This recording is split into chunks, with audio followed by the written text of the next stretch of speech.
এই hello everyone. আজকে আমরা একটু সবাই মিলে যাব রেস্টুরেন্টে। যেহেতু দাদাভাইয়ের জন্মদিনটা শনিবার পড়েছিল আর ভেজের দিন ছিল, ওই জন্য তো সেদিন কোনো ননভেজ খাওয়া হয়নি, তাই সবাই মিলে একটু ঠিক করলাম আজকে আমরা একটু বাইরেই যাব। সোসাইটি থেকে বেরিয়েই পড়েছি আর এইবার আমরা সোজা চলে যাব গড সিটি মলে। রেস্টুরেন্টটা এই গড সিটি মলেই রয়েছে। আমরা আগে থেকেই টেবিল বুক করেই রেখেছিলাম আর টেবিল বুকিংয়ের টাইম ছিল দুপুর 2টো। যেহেতু সময় হয়নি ওই জন্য আমরা একটু মলটা এনজয় করছিলাম। কিছু জিনিসও কেনাকাটির ছিল, সেগুলো কিনে নিয়ে তবেই যাব ওই রেস্টুরেন্টে। আমরা আগে যাব একটু হোম সেন্টারে, সেখানে গিয়ে বাড়ির জন্য কিছু কেনাকাটির রয়েছে সেগুলো নেব আগে। আর যেহেতু এখানে ভিডিও করা অ্যালাউ নয় তাই ভেতরে আর কিছু ভিডিও করিনি।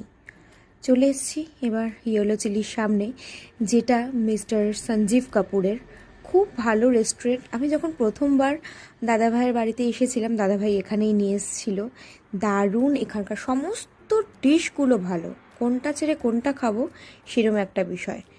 তবে হ্যাঁ, যেহেতু আজকে সানডে ছিল আমরা দুপুর 2টোতেও টেবিল পাইনি, আমাদের টেবিল পেতে পেতে অনেকটাই সময় হয়ে গেছে। এখানে চলেও এসেছে আমাদের প্রথম ডিশ, সেটা হলো কুমফাও চিকেন। এত ভালো খেতে এটা, প্রথম এসে আমি এই ডিশটাই এখানে খেয়েছিলাম আর ওই জন্যই দাদাভাইকে গিয়েই বলেছি যখন ওখানেই যাচ্ছি এইটা কিন্তু স্টার্টারে প্লিজ নিও। তার সাথে আরও একটা জিনিস ছিল, চিকেন মালাই টিক্কা, যেটা কল্লোলের খুব ফেভারিট, আর মাটন রোগান জোশ, লাচ্ছা পরাঠা। কোনো খাবারই বলতে পারবো না খুব বাজে খেতে ছিল, এত টেস্টি সে বলার কথা নয়।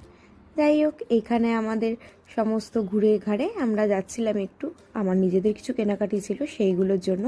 আর তারপরে ব্যাস, এগুলো হচ্ছে দাদা ভাইয়ের শখ, ওকে গাড়িতে তুলবে, ও একটু ঘুরবে গাড়ি করে। আর এই মহারাজের এসব বেশ ভালো লাগে, আর দুজনে জমেছেও এইসব দিক থেকে, একদম মানে দুজনে কাটায় কাটায় সমান একদম। গাড়ি চালাতে পেরে, তাও আবার নিজে নিজে, যদিও বা এটা রিমোট কন্ট্রোলে চলছিল কিন্তু ও ভাবছে তো ও আমি নিজেই চালাচ্ছি, সে কি আনন্দ। সে তো আর গাড়ি থেকে নামতেই চায় না মহারাজ, টাইম পেরিয়ে গেছে, আরও একজন লাইনে রয়েছে যে গাড়িটি নেবে, তাও এ নামছে না, এই কান্নাকাটি শুরু করেছিল। সে এক বিশাল কাণ্ড। এবার যাব একটু শপার স্টপে। শপার স্টপে কিছু কেনাকাটি ছিল, সেগুলো কমপ্লিট করে আমরা বেরিয়ে পড়েছি আর অপেক্ষা করছিলাম দাদাভাইয়ের জন্য। তার মধ্যেই শুরু করে দিয়েছে এখানে বাপ বেটা বদমাইশি করা। দাদাভাই গাড়ি নিয়ে চলেও এসছে আর আমরা বসেও পড়েছি। এবার দাদাভাই গাড়ি স্টার্ট দেবে, যাব আমরা বাড়ির পথে। বাড়িতে ফিরেও আবার একটু গোছাগাছি রয়েছে। তবে আসি আজকে, দেখা হবে অন্য একটি গল্পে। টাটা।